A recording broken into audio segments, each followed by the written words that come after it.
gloria del Padre.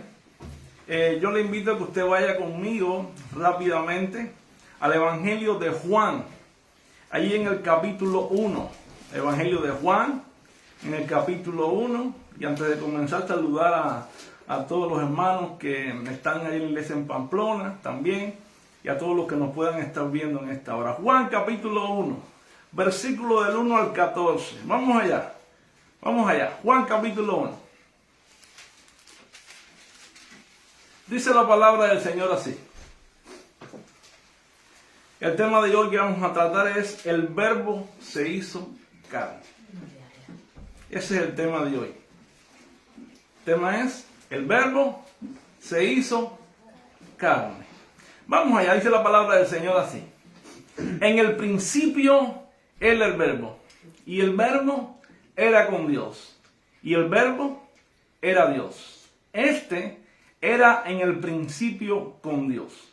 Todas las cosas por Él fueron hechas, y sin Él nada de lo que ha sido hecho fue hecho.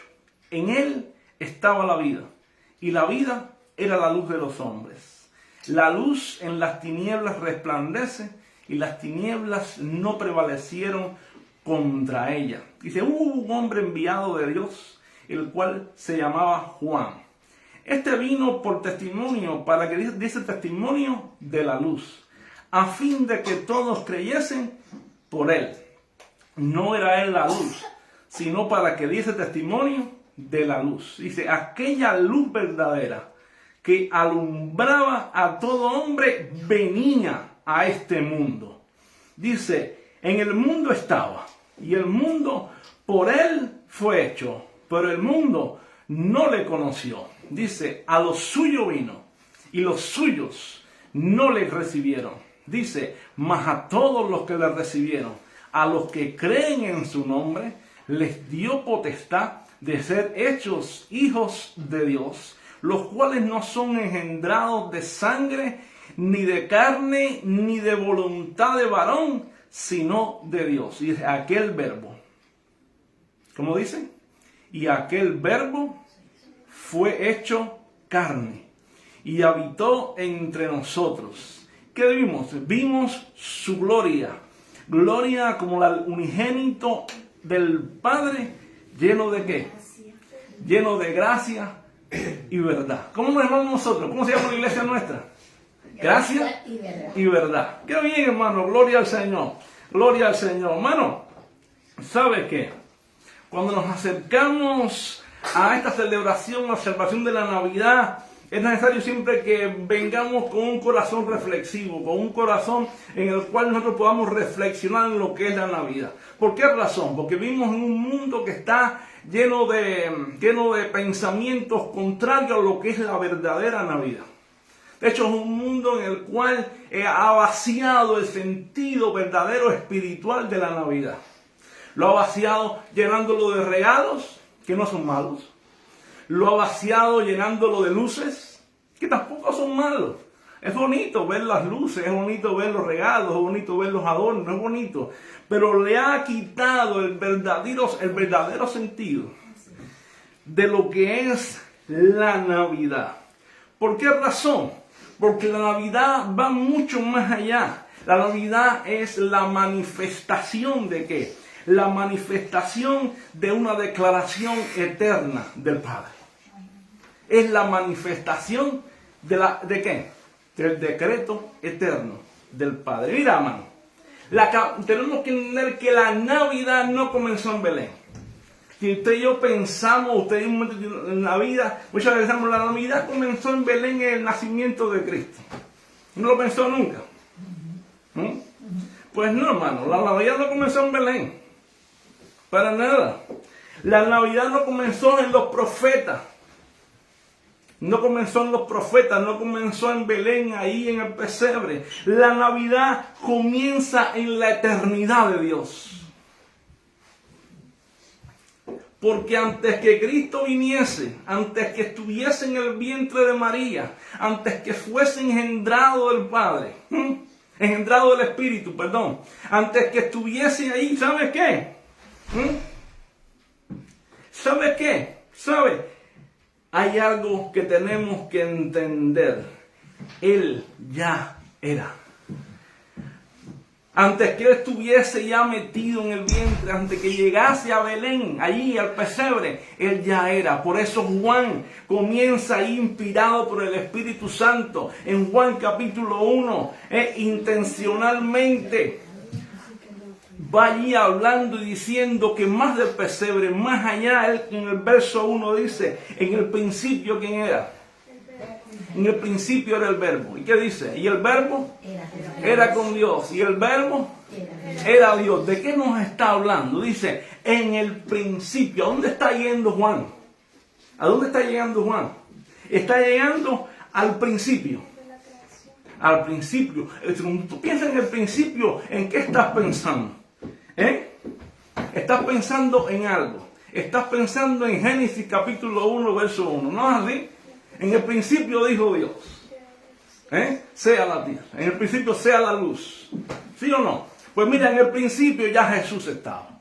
Porque Jesús es Dios. Porque dice, en el principio era el verbo. Y el verbo era con Dios. Y el verbo era Dios. Ya Jesús era.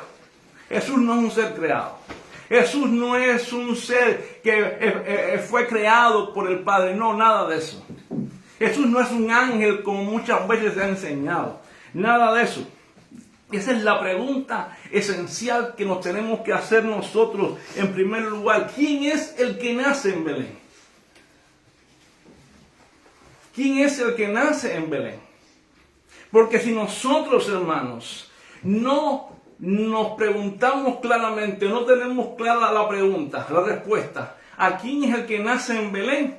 Entonces no tenemos claro el sentido del Evangelio. En primer lugar, el que nace en Belén es el Hijo eterno de Dios que ha sido prometido. Es el Hijo eterno de Dios que ha sido prometido.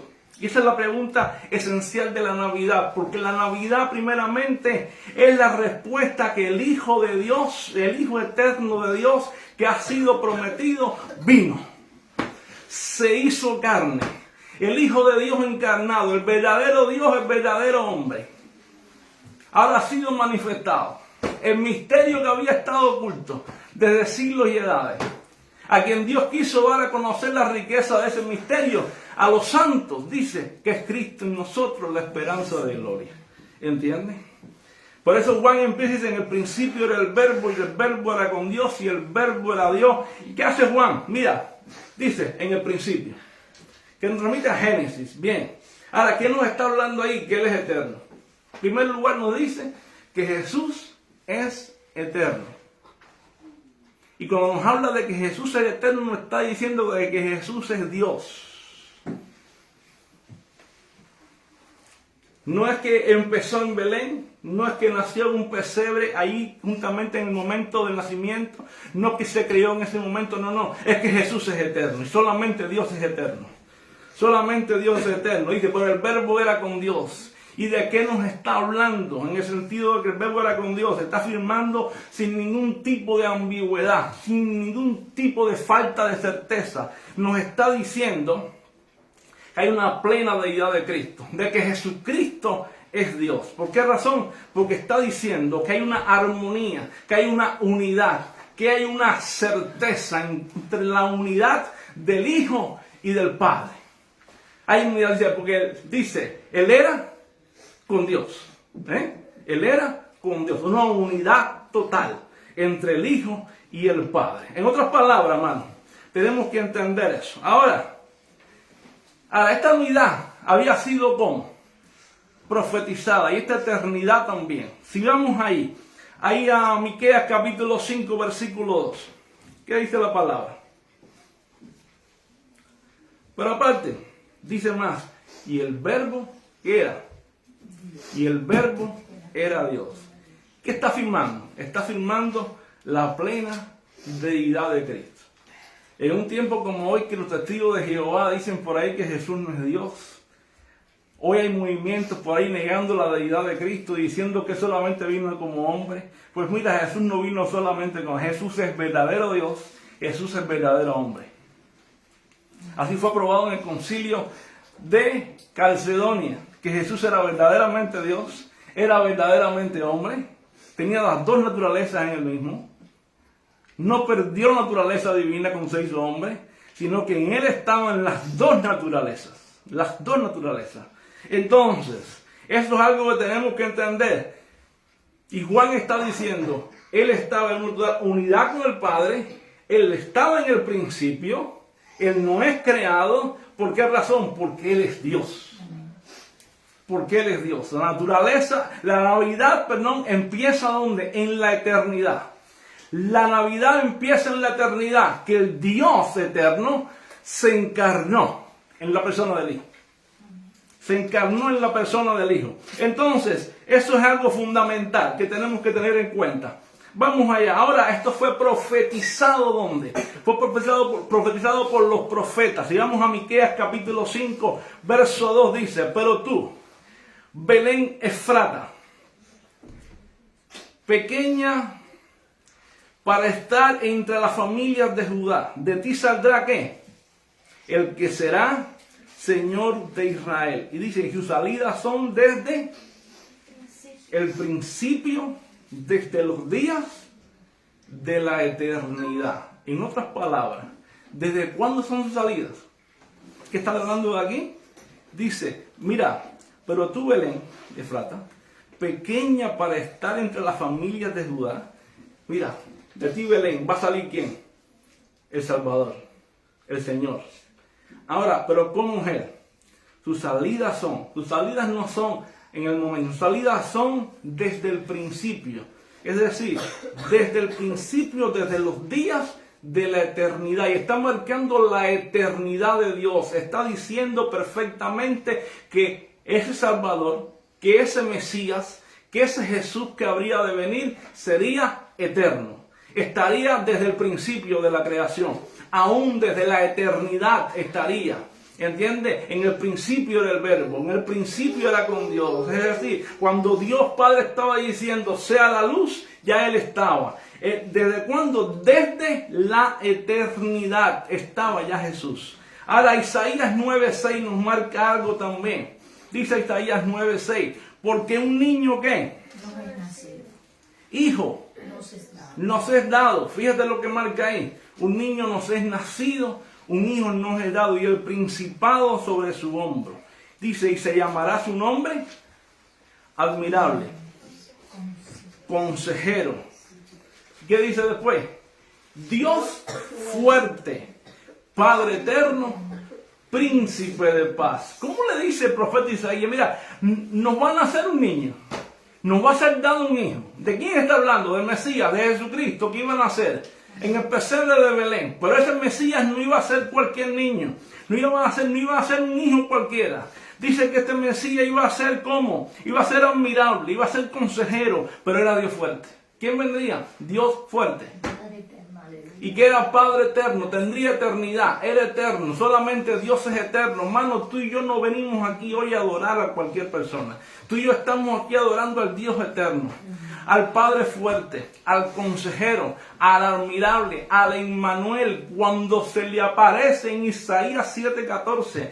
¿Y qué dice? He aquí una virgen concebirá y da a luz un hijo, y llamará su nombre Emmanuel, que es Dios con nosotros. Hermano, ¿tú sabes quién vino ahí a Belén? ¿Quién estaba en Belén naciendo? Pues mira, no nada más y nada menos que Dios mismo, viniendo entre nosotros, a vivir con nosotros, para redimirnos y darnos vida, y vida en abundancia. Esa es la realidad viva de la Navidad, que Dios se encarnó en su Hijo. El Hijo eterno se hizo carne, vino a la tierra. ¿Para qué? Para darnos vida. Para darnos vida. Ahora, tenemos que entender algo. ¿Cuál es el milagro central de la Navidad? Pues nada más y nada menos que la encarnación del Hijo. Ese es el milagro de la Navidad. Si tú quieres un milagro más bello que ese, te digo yo que ese ha sido el mayor milagro. Y mira, hermano, y es la respuesta, es la otra respuesta al punto anterior. ¿Por qué razón? Porque dice Juan 1:14. Dice, en el principio era el verbo, Juan 1:1, el verbo era con Dios y el verbo era Dios. Y en el 14 que dice, y aquel verbo que estaba en la eternidad, aquel verbo que era con Dios, aquel verbo que es Dios. ¿Qué dice ahora? Ese verbo se hizo carne. ¿Cómo hizo? ¿Qué hizo? Ese verbo se hizo carne. Ese verbo se materializó, habitó entre nosotros y vimos su gloria. Gloria como la del unigénito Hijo del Padre, lleno de gracia y de verdad. Mira, ¿sabes qué?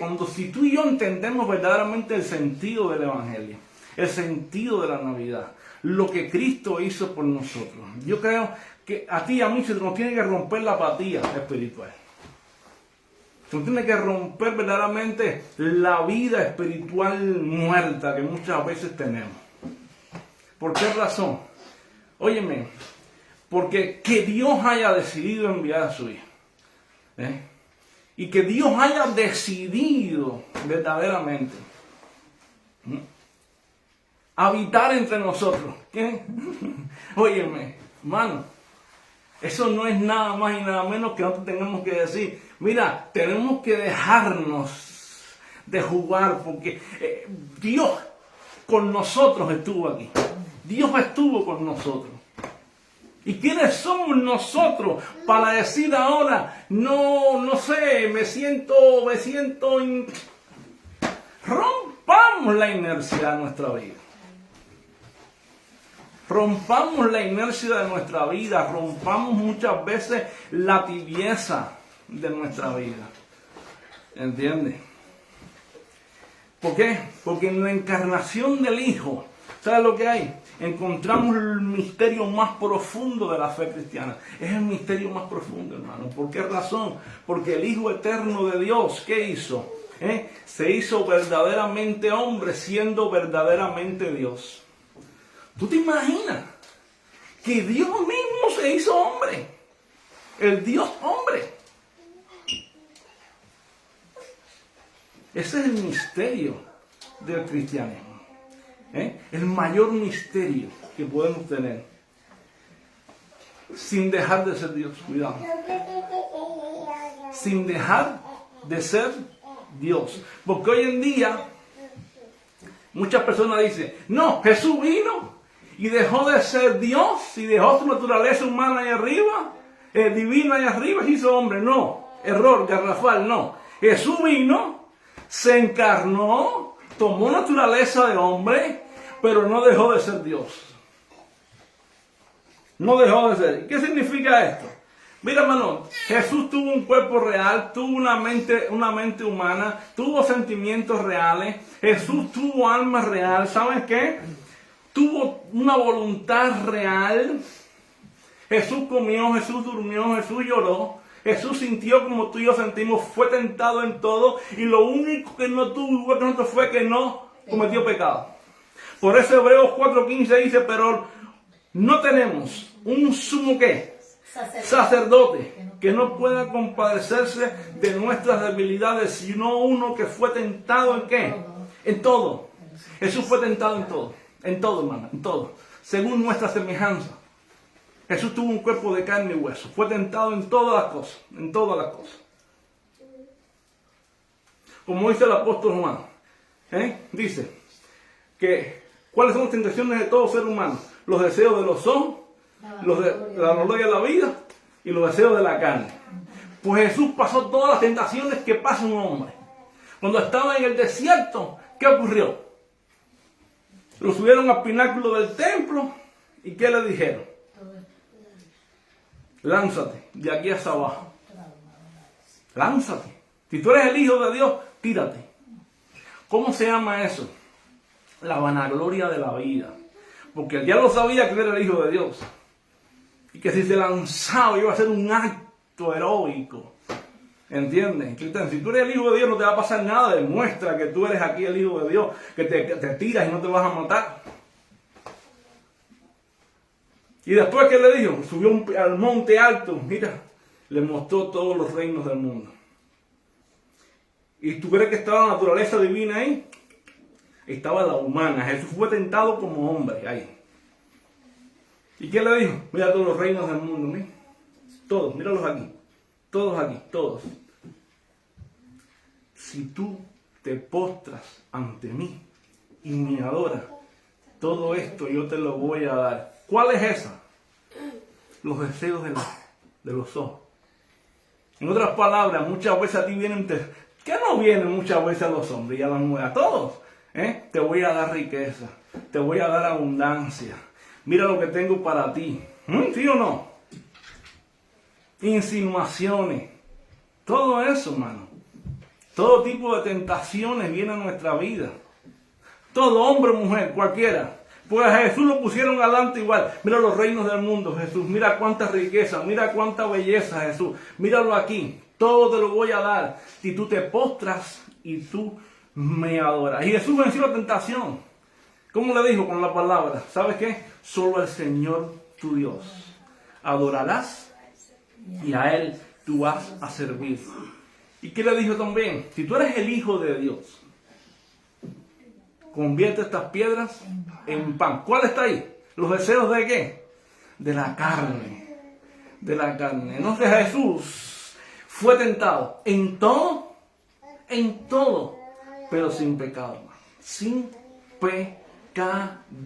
Por eso tú y yo tenemos un sumo sacerdote que puede compadecerse de nuestras debilidades porque fue tentado en todo. ¿Entiendes? En otras palabras, ¿sabes lo que hizo Jesús ¿sabes lo que dice Juan 1:14 cuando dice que el verbo se hizo carne y habitó entre nosotros? Lo que dice el original, dice que el verbo se tabernaculizó. Se volvió tabernáculo. ¿Sabes lo que es volverse tabernáculo? ¿No lo lleva usted al libro de Éxodo capítulo 40? Vamos al libro de Éxodo 40. Dice, entonces la nube cubrió ¿qué? El tabernáculo de reunión. Y la gloria de Jehová que hizo llenó el tabernáculo.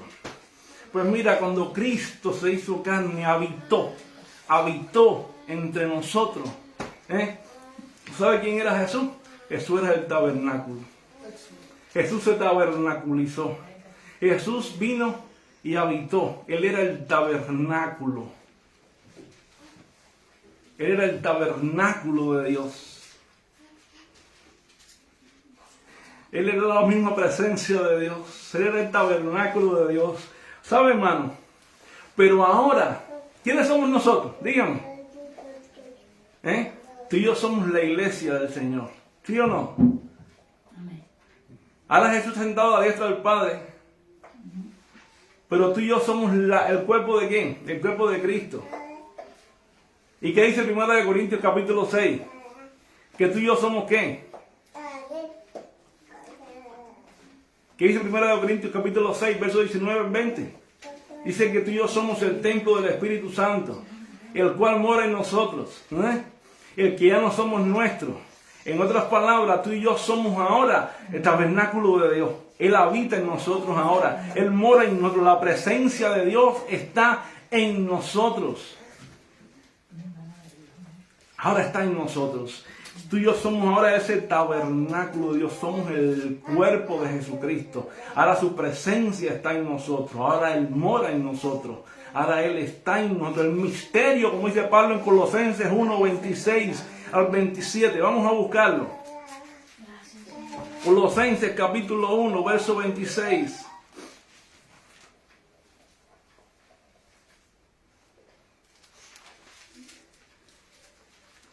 Colosenses 1, 26. Lo puedo decir de memoria, pero hay algo que yo quiero que usted lo lea. Vamos allá. Colosenses 1, 26 dice la Escritura.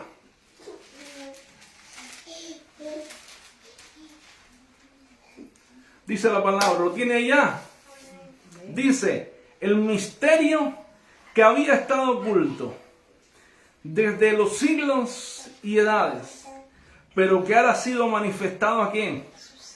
A sus santos.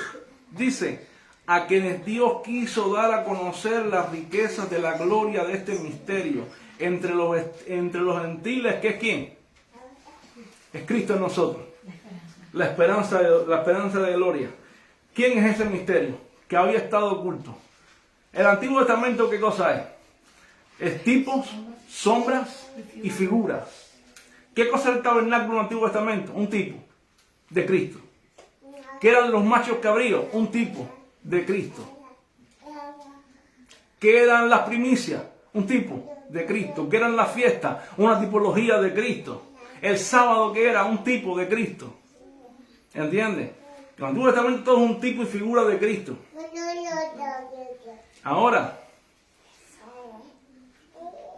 ¿por qué? Porque Él es el misterio que había estado oculto, qué linda, desde siglos y edades, pero que ahora ha sido, ¿qué? Revelado. Eso es Navidad, hermano, eso es Navidad. ¿A quién? ¿A quién se lo quiso dar a conocer? A su santo. A nosotros. ¿Quiénes son los santos? Los santos no son los imágenes que recuerdan a la gente, no. Los santos somos nosotros, los redimidos por la sangre de Cristo, el pueblo de Dios, por los que Él murió en la cruz. Dice, a quien Dios quiso dar a conocer las riquezas de este misterio. Dice que no es otro más que Cristo en vosotros, la esperanza de gloria. ¿Y qué hizo Cristo? Él era el tabernáculo de Dios. Cuando habitó entre nosotros, Él era el tabernáculo. Y ahora, hermano, Él habita en nosotros. ¿Quiénes somos nosotros ahora? ¿Quiénes somos nosotros? Efesios capítulo 1, vamos allá. Efesios 1.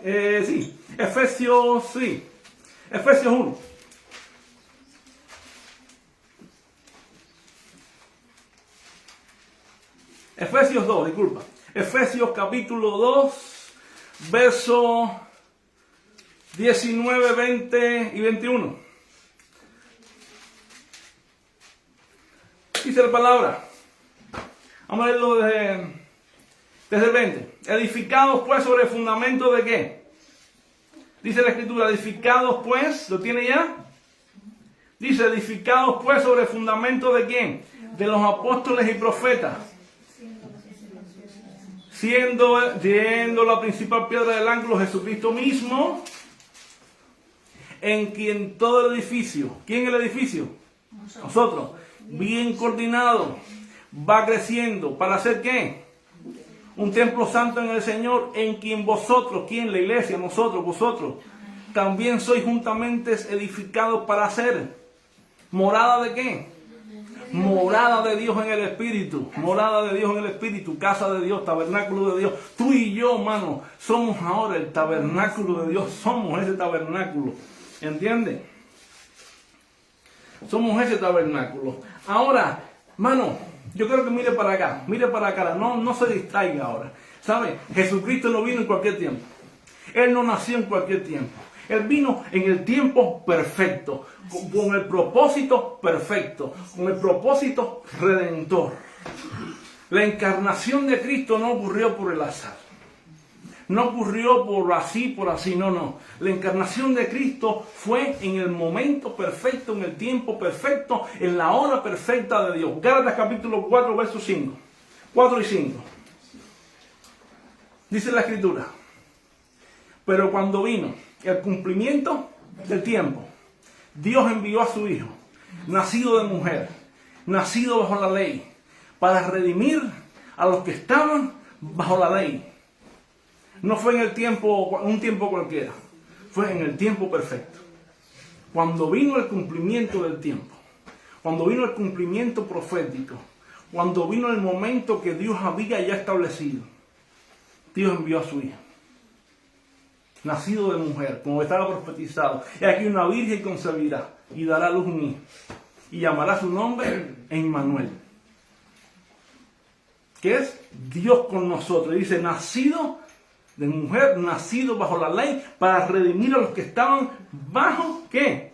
La ley. ¿Y por qué, hermano? Cristo nació bajo la ley. Primeramente, para cumplir toda la ley. Porque era imposible que nosotros cumpliésemos toda la ley. Al hombre le es imposible cumplir toda la ley. Dígame una cosa, tú puedes cumplir los 600. Primeramente, ni el pueblo de Israel puede cumplir toda la ley. Nosotros no podemos cumplir toda la ley. Hoy en día hay tantos por ahí que dicen que son judíos mesiánicos, que ellos son el Israel también. Te voy a explicar algo. ¿Sabe usted cuántos mandamientos tiene la ley? 613. ¿Bien? 613 mandamientos. Y el que no cumpla uno de ellos, ya con uno que no cumpla, con uno, ya infringió en toda la ley. Y los que dicen por ahí ser que hoy son Israel, yo soy judío, que se dejan el pelo largo, que no se pelan, no se quitan la barba y todo, se ponen la mitra y todas esas cosas, ellos dicen, ya somos Israel. Es más, yo le digo ahora mismo que ninguno aquí está cumpliendo la ley. En lo mínimo, se lo demuestro ahora mismo. Si usted quiere ahora mismo, no lo vaya a hacer ahora, pero después cuando esté en su casa, usted mire, fíjese, aquí en la etiqueta de su ropa. Usted cuando esté en su casa, mírela. Y va a ver que dice, o 60% algodón, 40% poliéster. Pues mire, ya usted ahí incumplió la ley. Porque la ley dice que un judío, una persona que cumple la ley, tiene que ponerse una ropa de un solo hilo.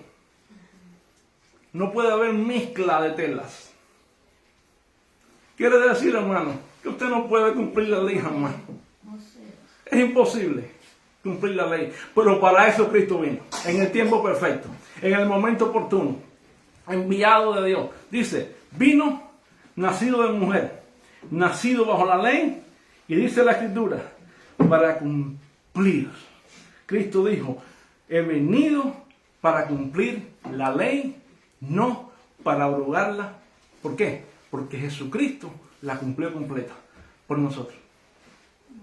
Cristo cumplió toda la ley ceremonial, cumplió la ley judicial en Él y cumplió la ley moral en Él. Por eso Jesús es nuestra justicia, porque cumplió la ley judicial. Es la ley ceremonial, porque Él es que Él es el cumplimiento de toda la ceremonia, de todas las fiestas, es tipología de Cristo. Todas las fiestas son tipologías de Cristo. La fiesta de los tabernáculos es tipología de Cristo, porque Cristo es el tabernáculo. El Shabbat es tipología de Cristo, porque Cristo es nuestro reposo. Exacto, los panes de levadura es tipología de Cristo, porque Él es el pan que descendió del cielo. ¿Entiendes? El Pentecostés es tipología de Cristo. ¿Por qué razón? Porque Cristo es el que descendió. Pero el día de Pentecostés fue el día que comenzó la iglesia. Es el día en que descendió el Espíritu Santo. Es decir, hermano, ¿sabes qué? Tú y yo tenemos que saber algo. Cristo cumplió en sí mismo la ley ceremonial. Cumplió la ley judicial. Por eso es que tú y yo somos ¿qué? Somos justificados en Cristo. Somos justificados en Cristo. Por medio de la fe. Por medio de la fe. Pero aparte, desde el pesebre, desde el nacimiento de Cristo, ¿qué pasó? Él avanzó ¿hacia dónde? Hacia la cruz, hacia la redención. ¿Por qué dice también ahí? Para redimir a los que estaban bajo la ley. Él fue hacia la cruz. Él nace y su camino ¿hacia dónde era? Hacia la cruz. Primero de Pedro, capítulo 1, verso 18 al 20. Recuerda que Cristo vino con un propósito claro. Y su propósito era eterno. Era eterno. Dice primera de Pedro, capítulo 1. Búsquelo, ténganlo ahí.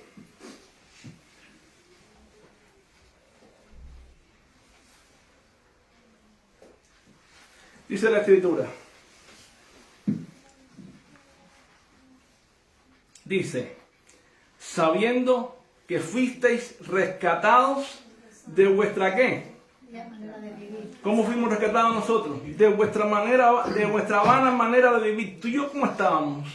Teníamos una vana manera de vivir. Estábamos perdidos en delitos y pecados. Uno éramos ladrones. Bueno, yo no era ladrón, pero uno fuimos ladrones. Otro éramos, ¿sabe Dios qué? Otro eran adúlteros, otro fornicario. Otro era un mentiroso, éramos mal hablados o lo que fuera. Pero tú y yo fuimos rescatados ¿de qué? de nuestra mala manera de vivir. Dice, no con cosas corruptibles como oro y plata, sino con la sangre. ¿Con qué nos rescató? Con la sangre preciosa de Jesucristo. Ahora, pero quiero que veas aquí algo. Dice, como de un cordero, sin mancha y sin contaminación. Y esta parte quiero que la marques ahí. Para aquellos que no creen en la predestinación, dice, ya destinados. ¿Desde cuándo? Desde antes de la fundación. ¿Desde cuándo? Desde antes, ¿está leyendo ahí? Desde antes de la fundación del mundo, pero manifestado en los postreros tiempos por amor a vosotros. La Navidad no empezó en Belén, hermano. Mira para acá. La Navidad empezó en la eternidad. En la eternidad. Cristo había sido ya destinado. El Cordero de Dios, ¿qué?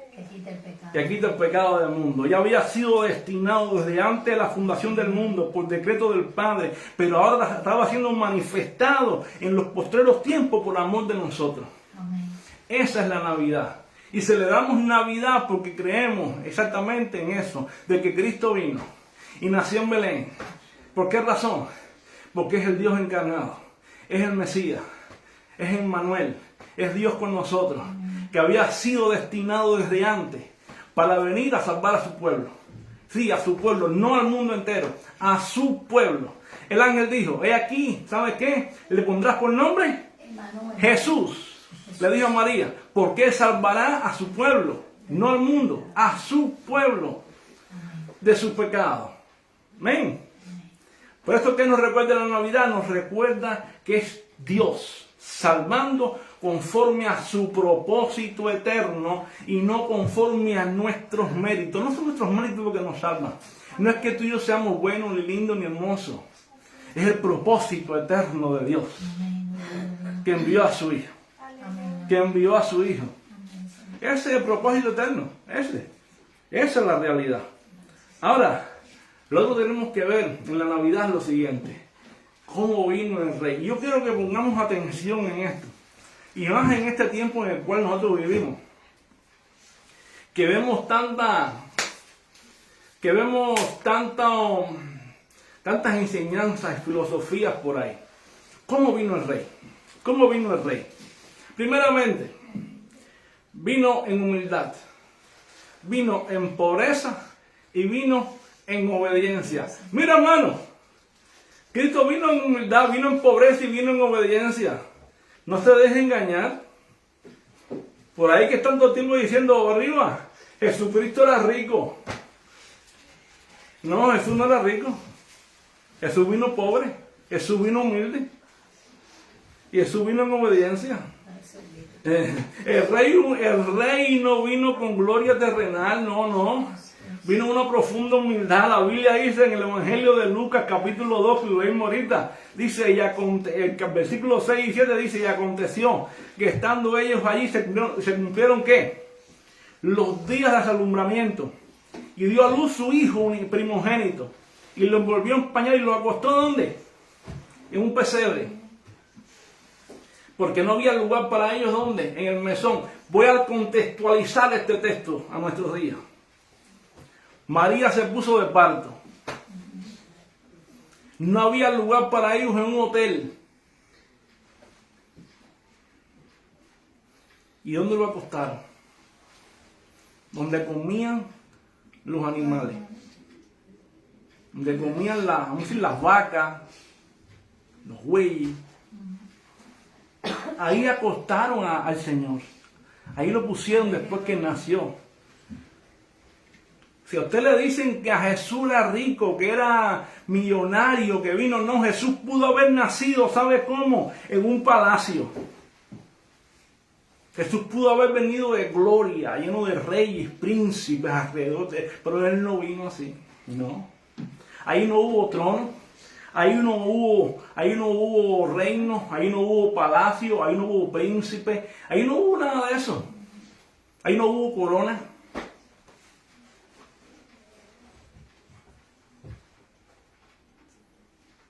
Ahí estaba un muladar. Tal vez con animales, tal vez con tierra. tal vez con la paja donde comían los animales. Imagina, tal vez con mal olor, porque no se lavaba aquello. Recuerden que las épocas son diferentes a las nuestras. Y allí estaba Jesús, naciendo. Allí estaba Jesús, naciendo. De hecho, 2 Corintios capítulo 8, verso 9, Pablo dice algo más.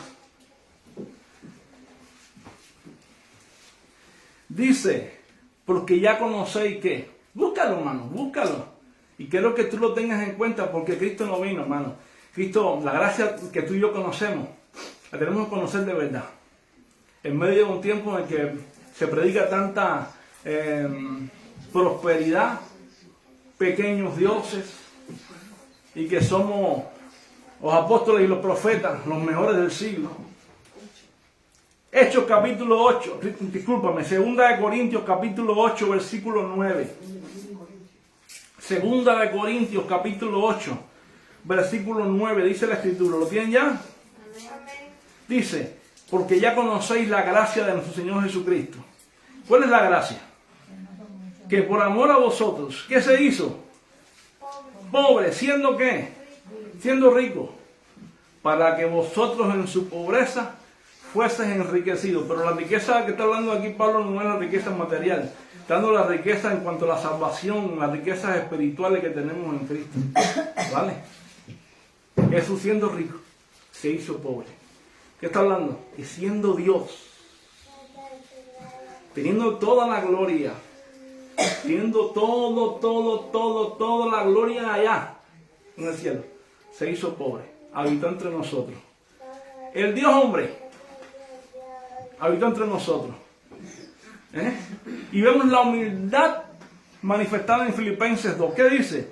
El cual siendo en forma de Dios. ¿Qué dice Filipenses 2? Verso del 6 al 8. Dice, el cual siendo en forma de Dios, ¿qué dice? No estimó el ser igual a Dios, dice Filipenses 2. Búsquelo ahí. Busca el texto, vamos.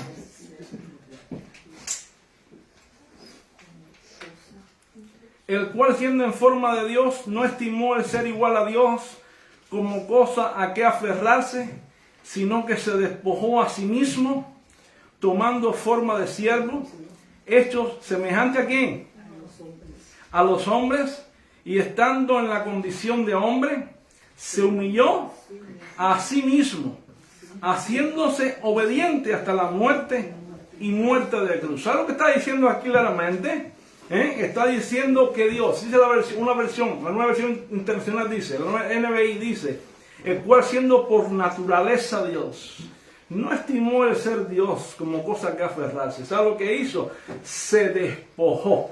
¿Y qué dice? Tomó forma de siervo, se hizo hombre, y estando en esa condición ahí siguió bajando. Es decir, siervo, hombre, dice, se humilló más todavía, se hizo obediente y aún más fue a la muerte.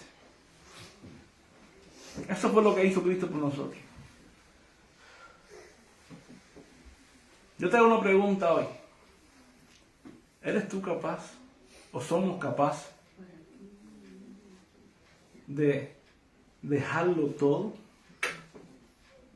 A pesar de lo que podamos ser y humillarnos, ser obedientes, sujetarnos y ser capaces hasta de lo último por Cristo.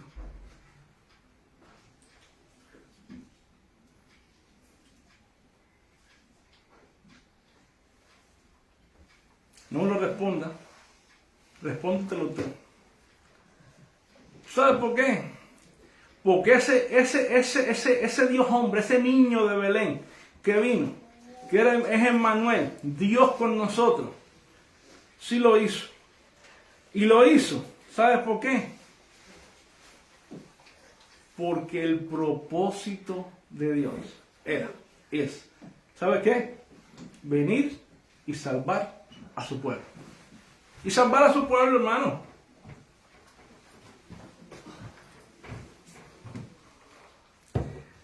Le voy a lanzar una pregunta a usted.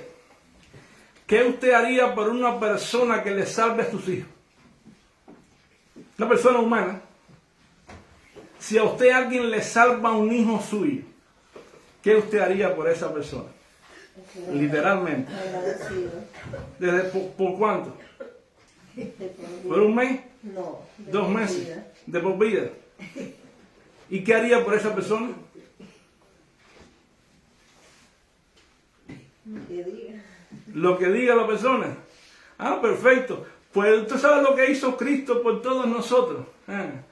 Primeramente, Dios hizo más. Dios envió a su único hijo para salvarnos a todos nosotros. Más, Dios hizo más que lo que estoy diciendo. Dios envió a su único hijo para salvarnos a nosotros. Dice la Biblia que Dios estaba en Cristo, reconciliando al mundo con Él. Dice Romanos 5:8. Mira dice que tal magnitud tiene el amor de Dios que siendo nosotros pecadores, Cristo murió por nosotros. Mira, hermano, si nosotros somos capaces de hacer cualquier cosa por aquella persona que salve a nuestros hijos, ¿cuánto más no tenemos que ser capaces de hacer cualquier cosa por aquel que vino y murió y resucitó por salvarnos a nosotros? Piensa en eso. Recapacita, llévatelo en tu mente. Llévatelo aquí, llévatelo en tu corazón. Medita en el camino, piensa en eso. Piensa en eso. ¿Por qué razón? Porque Cristo vino primeramente para traer luz, salvación y adopción. La Biblia dice, a los suyos vino. ¿Qué cosa es a los suyos? Los suyos no le recibieron, a los suyos. ¿Él vino a qué? A lo que era suyo propio, a lo que Él había creado, a este mundo. Él vino a su mundo, a este mundo que Él creó. A este mundo que Él creó, Él vino a este mundo. La Biblia dice, de tal manera amó Dios al mundo que envió a su Hijo unigénito, para todo aquel que en Él cree no se pierda, mas tenga vida eterna. ¿Qué hizo? Él vino a lo suyo vino, a su mundo, a su creación. Dice, pero los suyos, ¿quién? El pueblo judío no le recibió. Ahora dice, más a todos los que le recibieron, ¿de dónde? De ese mundo. No al mundo entero, a los que le recibieron. Ya sea tanto de los judíos como de los gentiles. A esos le dio potestad de ser hechos hijos de Dios. Jesús vino al mundo. Los judíos no le recibieron. Ahora, más de los que creyeron en Él, ya sea de los judíos o de los gentiles, a eso les dio potestad de ser hechos hijos de Dios. A eso vino Jesús, a salvar, a adoptarnos, a perdonarnos. Porque para eso Jesús, para salvar a su pueblo de sus pecados, para perdonar. ¿Tú quieres el perdón de los pecados? Cree en Cristo. ¿Tú quieres que Él te perdone? Cree en Cristo. No lo dejes, cree en Cristo. Arrepiéntete de tus pecados y ven a Él. No lo dejes pasar.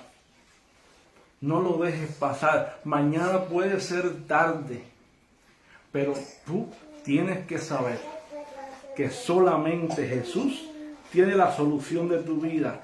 Tal vez hasta hoy has estado, ¿sabes cómo? Hasta hoy tal vez has estado jugando, pensando, no. El Evangelio tiene que ver con esto, tiene que ver con que el Dios eterno se hizo hombre y habitó entre nosotros y mostró su gloria, y mostró su gracia, y mostró su salvación para perdonarnos. Y si tú quieres esa gracia, esa salvación está disponible para todos nosotros. Solamente tienes que saber que lo único que tenemos que hacer es arrepentirnos y venir a Cristo en arrepentimiento y fe. En arrepentimiento y fe. ¿Por qué razón? Porque Él es el único mediador. Hebreos capítulo 2, versículo 14 y 18 termina con Hebreos capítulo 2, verso del 14 al 18, nos dice que Cristo debía hacerse hombre para salvar a los hombres, y termino con esto. Dice, así que por cuanto los hijos participaron de carne y sangre, Él también participó ¿de qué? De lo mismo, para destruir por medio de la muerte al que tenía ¿qué?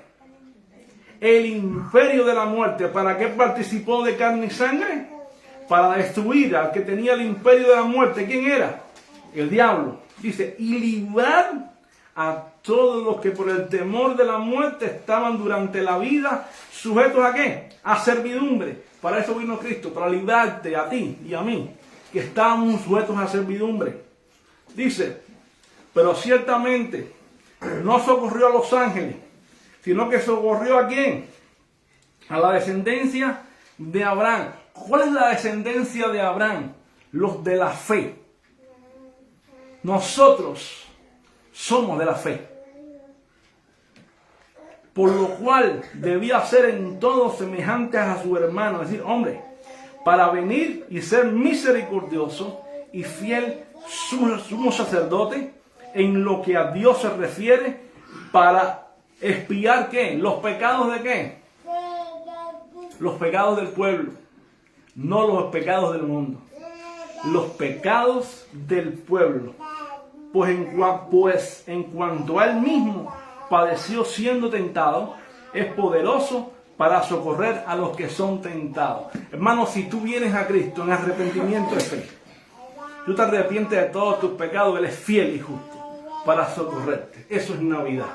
Que el Dios Todopoderoso se encarnó en la persona de Cristo, y todo el que cree en Él es salvo, porque Él perdona los pecados de su pueblo. Vamos a orar. Señor, te damos gracias. Gracias porque un día viniste y naciste y estuviste entre nosotros como Emmanuel, como Dios con nosotros, y habitaste, te hiciste tabernáculo, y hoy podemos disfrutar de esa bendita misericordia, esa bendita gracia. Gracias porque podemos hoy, Señor, experimentar tu salvación, experimentar tu amor, Padre Santo, y podemos verdaderamente decir, Dios mío, que hoy somos tu pueblo, y que por ese nacimiento tuyo, que por el día que tú viniste, que naciste aquí, Señor, tú y yo, nosotros podemos hoy ser tu pueblo, Señor, porque fue el comienzo del camino hacia la redención. Por eso, Padre, te honramos y te exaltamos y te glorificamos. Que nosotros como pueblo tuyo podamos vivir, Señor, como es digno tuyo, como es digno del Señor. Padre Santo, guardando tu palabra, viviendo para ti, en santidad y en obediencia. En el nombre de Jesucristo. Amén, amén y amén.